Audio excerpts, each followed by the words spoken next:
Ancient Europe, the year 453 after Christ. Attila the Hun was the most powerful man in the world at that time, and had just devastated much of south-central Europe, including the capital of the Roman Empire, after promising the Pope that he would withdraw his troops from the city the next day. He was set to enjoy his wedding with his new wife. Her name was Ildiko, and she was considered one of the most beautiful women in all of Italy. For his wedding celebration, Attila ordered a grand banquet to be prepared. But as surprising as it may seem, when the next day dawned, the most feared and powerful man in the world at that time was dead. After a prolonged period of silence and Attila's failure to appear for breakfast, his bodyguards found him on the bedroom floor, next to the bed, with one hand clutching the sheet and bleeding from his nose. Attila had been the man who brought Europe to its knees and triggered a series of events and barbarian invasions that directly led to the fall of the Western Roman Empire. Yet on that day, all his power and bravery in combat were rendered meaningless. He had departed in a very mysterious manner, and this raises several questions. Was there any crime involved? Was Attila's death due to an accident or natural causes? Or was it his own wife who killed him? But first, we need to understand who Attila was and why his case is so significant in history. And that is what we will explore in today's video. Let's go back in time a little to understand who Attila was and how he became such a feared and important figure in history. Attila was born around the year 406 after Christ, in a region that is now part of Hungary.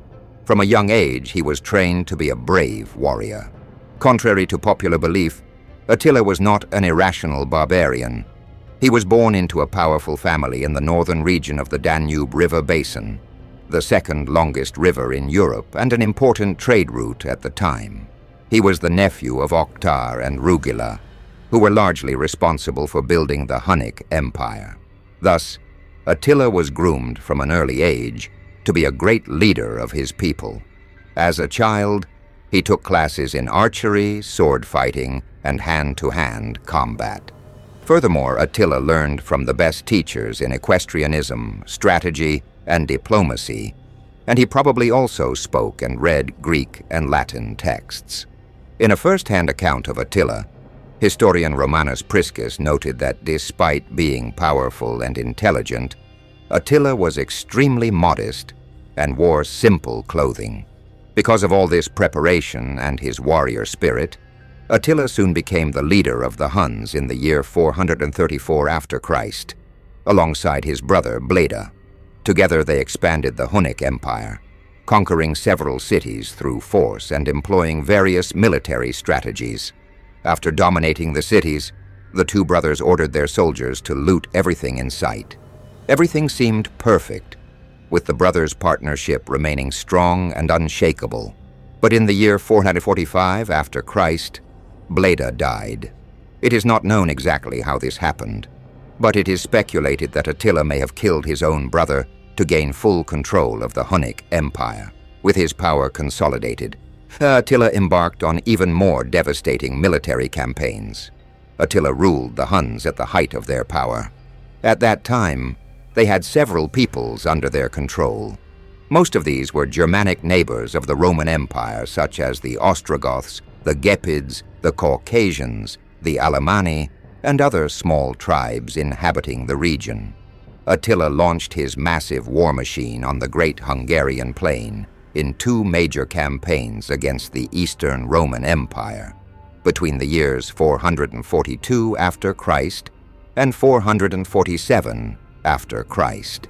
He captured many of the major Balkan cities and defeated the imperial armies in open battle. Due to his strategies and achievements, Attila quickly became Europe's nightmare. His military campaigns were swift, brutal, and merciless. Between the years 445 after Christ and 451 after Christ, Attila led a series of invasions, devastating cities, and subjugating people without an ounce of pity or mercy. Attila's barbarian armies were an impressive, highly efficient war machine, and his cavalry was lethal. Cavalry with a bow was one of Attila's main strategies, and it was his effective use of skilled archers on horseback that allowed his infantry to advance and dominate enemy territories. Thanks to the mobility that Attila developed for the Huns on the battlefield, they were able to overcome much larger armies due to their speed. The tactical brilliance of his cavalry, combined with the ability to strike quickly and retreat, gave Attila a significant advantage in battles against the Roman armies, which were more rigid and conventional. When it was announced that the Huns were arriving to invade a city, chaos and the certainty of defeat quickly spread among the people. This was largely because Attila used fear as a psychological weapon in warfare. His reputation as the scourge of God and the brutality of his conquests spread terror in the hearts of enemy soldiers and civilians alike. This psychological advantage often led to the complete surrender of cities without any resistance, which further expanded the Hunnic Empire's territorial gains. In the year 451 after Christ, Attila, already quite powerful, decided it was time to invade the territory of the Roman Empire. He began by invading Gaul, the territory we now know as France. But he soon encountered a coalition of Romans and Visigoths who challenged him in the battle known as the Battle of the Catalonian Fields. This battle was a true bloodbath, with thousands of deaths on both sides. Although no one emerged as the clear victor, the battle demonstrated the military power of the Hunnic Empire and only reinforced Attila's reputation as an excellent warrior and a great leader who was fiercely followed by his soldiers in combat. In the year 452 after Christ, Attila managed to reach the heart of the Western Roman Empire, creating chaos.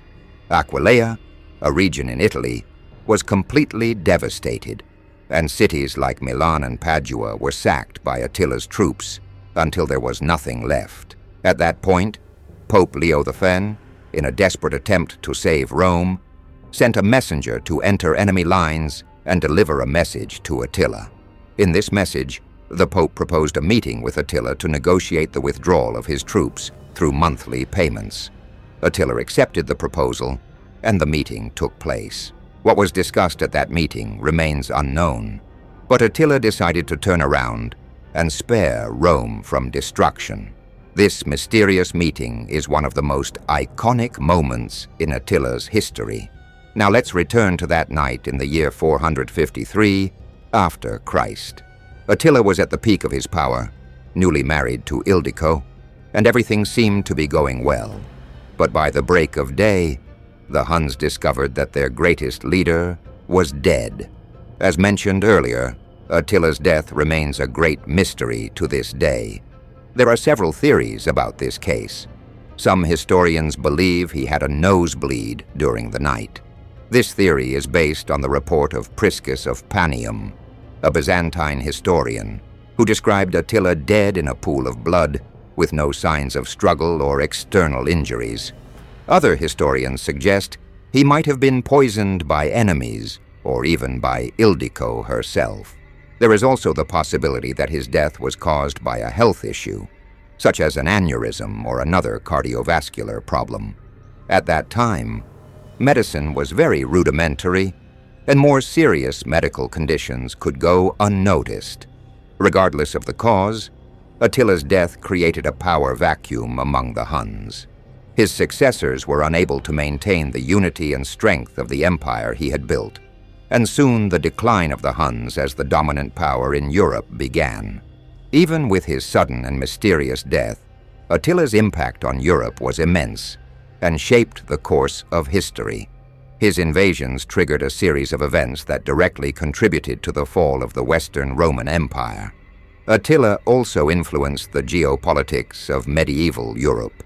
His death and the weakening of the Hunnic Empire paved the way for the rise of other peoples and kingdoms, which helped redefine borders and the power dynamics on the continent. The Europe that emerged after Attila was a territory of small protectorates, as the Roman Empire was on the verge of collapse. and could no longer provide security.